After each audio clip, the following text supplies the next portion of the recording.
Cinema জগতের মেয়েদের নিরাপত্তা নিয়ে আকসার প্রশ্ন ওঠে। বেশিরভাগ সময় মেয়েদের হেনস্থার ঘটনা প্রকাশ্যে আসে, তবে এবার পুরো উল্টো। মুম্বাইয়ের এক সহকারী পরিচালক অভিযোগ জানালেন এক মহিলা সহ আরও কিছু জনের বিরুদ্ধে।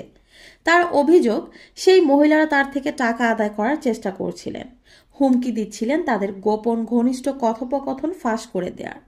মঙ্গলবার মুম্বাই পুলিশ একটি এফআইআর দায়ের করেছে এবং বলেছে বিষয়টি তারা খতিয়ে দেখছে।